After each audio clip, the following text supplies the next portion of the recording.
In 1977, Richard Booth declared himself King of Hay-on-Wye in order to save the Welsh border town from economic ruin. Now, the famed spot is celebrating his legacy. Oh.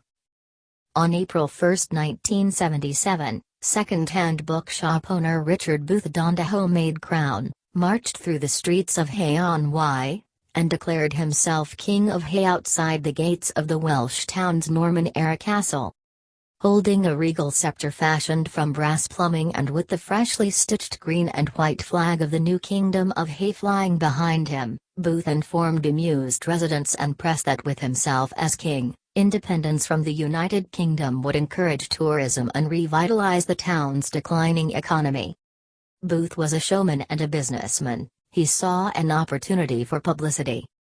Booth issued passports, stamps, and currency for his new nation. His cabinet ministers were elected after a few too many drinks in the local pub, and he would later appoint his horse, Goldie, as prime minister. He bestowed citizenship and peerages upon his supporters and fans, and he would rule his self-declared kingdom from the ramparts of Hay Castle until his death in 2019. Booth was a showman and a businessman, said Mari Ford, a local historian who works for the Hay Castle Trust.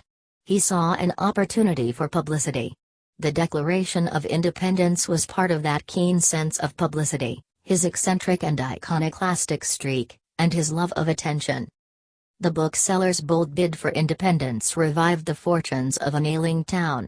A lot of small towns were in decline at the time, explained Dr. Reg Clark, who worked as Booth's publicist in the 1970s and became the Kingdom of Hay's Minister for Technology.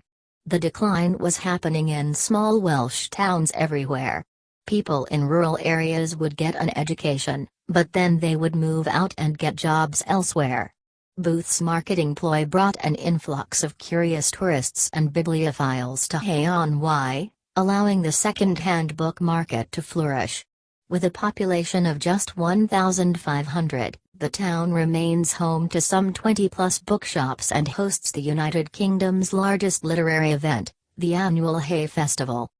Richard Booth declared himself King of the Welsh border town on April 1, 1977, credit, Alex Ramsey, Alamy. Richard Booth declared himself King of the Welsh border town on April 1, 1977, credit, Alex Ramsey, Alamy. 45 years after his declaration of independence, Booth's crumbling castle, where he lived and ruled, has been transformed into a museum by the Hay Castle Trust. I found myself in Hay-on-Wye on the museum's opening day in May 2022, as Hay Castle opened to the public for the first time in its 900-year history. Hay Castle's 12th-century Norman keep, half fallen away, rises above a grassy mound in the center of town. In the castle's old moat, I was absorbed in the shelves of an outdoor honesty bookshop, where every book cost £1, and money is paid into an honesty box, packed with novels, histories, travel narratives, classics, murder mysteries, biographies, recipe books and more. The Honesty Bookshop's outdoor space doubled up as a street food market in the middle of the Hay Festival, and festival-goers gorged on falafel and tacos as they read their latest purchases in the shade of Hay Castle. There were more pop-up food stands and market stalls in the surrounding streets, while the main road in front of the castle was lined with second-hand bookshops, antique stores, and a fascinating map shop selling cartographic oddities. The town remains home to some 20-plus bookshops and hosts the annual Hay Festival, credit, Richard Collett. The town remains home to some 20-plus bookshops and hosts the annual Hay Festival, credit, Richard Collett. From the Crow's Nest viewing platform at the top of the castle's tower, I glimpsed the River Wye meandering through the Welsh countryside to the west, while to the south, the Black Mountains rose to form the dramatic border with England. An information board informed me that these are the Welsh Marches, the lawless borderland between England and Wales that was beset by conflict and ruled by rogue marcher lords through the Anglo-Saxon, Norman, medieval, and Tudor eras. Booth was like a rogue marcher lord in modern guise, and there's no doubt that Hay-on-Wye's location in this murky borderland fueled his desire for autonomy. "I like to think that Hay-on-Wye has its own identity," Ford told me later. "It has spent a long time being neither Welsh nor English and still identifies as border town instead." Born in 1938, the man who would be king moved to a rural estate near Hay-on-Wye when he was young. In his autobiography, My Kingdom of Books, written by Booth and his stepdaughter, Lucia Stewart, Booth explained how he was never destined to succeed in the finance career his parents set him up for in London. Instead, his passion for books led him into the second-hand book trade, and he opened Hay-on-Wye's first bookstore in 1962 after purchasing the old fire station. "I don't think there was any interest in books before Richard. He saw a business opportunity and took it." In 1964, Booth impulsively bought Hay Castle when it came on the market, renovating the historical structure into a bookshop, residence, and venue for his many parties. He then took over the town's old agricultural hall, which remains Richard Booth's bookshop to this day, and by 1978, the store was listed in the Guinness Book of Records as the world's largest second-hand bookshop with more than 1 million books stocked at any one time. "I don't think there was any interest in books before Richard," Ford said. "He saw a business opportunity and took it. He timed his move into books really well, as many libraries were getting rid of their books at the time. This means that he had stock very cheaply and could stack 'em high." Hay Castle recently opened to the public for the first time in its 900-year history. Credit, Adrian Seal, Alamy. Hay Castle recently opened to the public for the first time in its 900-year history. Credit, Adrian Seal, Alamy. By 1976, Hay-on-Wye was marketed by the Welsh Tourism Board as the world's first town of books, as bookshops sprang up on every street corner. "Booth owned branches and shops all over town," said Clark. "Lots of people came to Hay to work for Richard, and they changed the diaspora and nature of the town. A lot of the local people he trained went on to set up shop on their own." But the economic reality was tough, as Clark explained. His major issue was a lack of funds.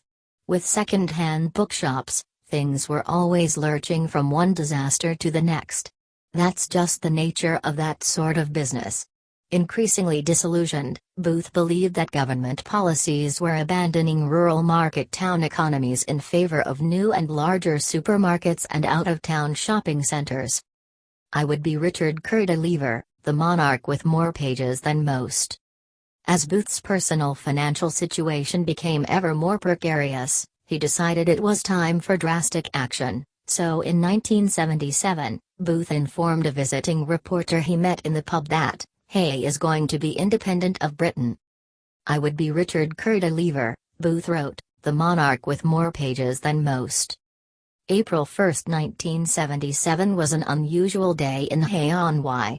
Cannon fire from the Micronation's gunboat, in reality, a small oar-powered dinghy on the River Wye, marked the Declaration of Independence. A flag was unveiled in front of Hay Castle, and Booth was crowned King of Hay as the new national anthem was played. The declaration may have been made on April Fool's Day, but as Ford told me, the political reasons behind the stunt were serious.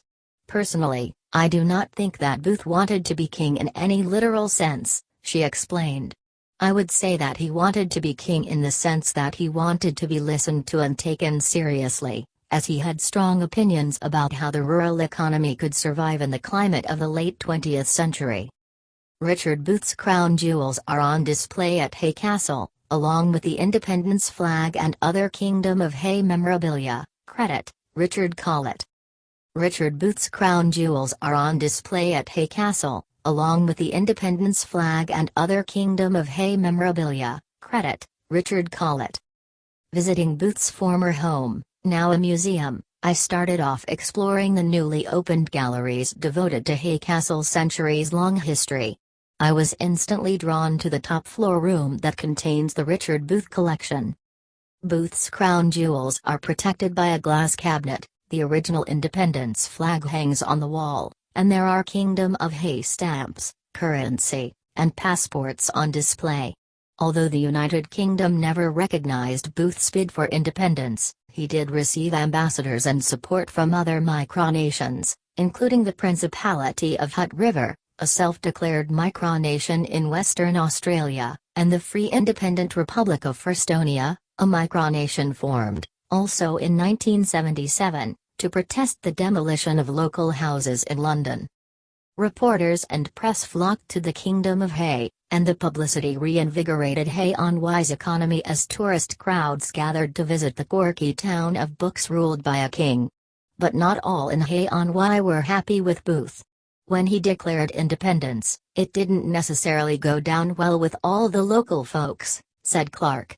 Booth used to be the darling of the Wales Tourist Board, but he somehow fell out with them. Hay Town Council put up a notice saying they wouldn't have anything to with the Kingdom of Hay, and that Hay-on-Wye was an integral part of the United Kingdom. In 1988, Booth even picked a fight with the just-founded Hay Festival, believing that the festival's focus on newly released books was a disservice to the town's second-hand bookshops. Even without the initial blessing of the King of Hay, though, the Hay Festival was a success.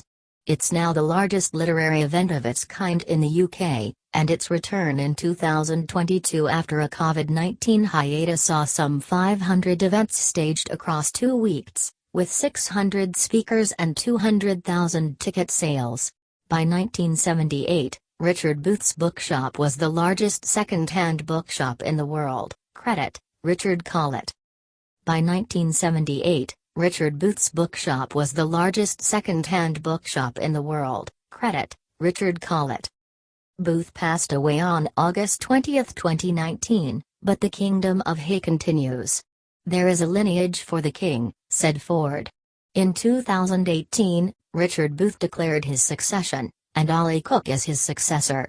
The town still has a flag and there have been several Independence weekends, although COVID means we have not had one since 2019. Booth's real legacy isn't a flag or even a kingdom, but a thriving, book-loving town. As his stepdaughter Lucia said to me once, he was one of the last great British eccentrics, said Clark. As his friend, I knew that Richard loved Hay and he wanted the best for it. Not because it was his kingdom, but because he loved the community. He did a lot for Hay, and he brought it out of obscurity.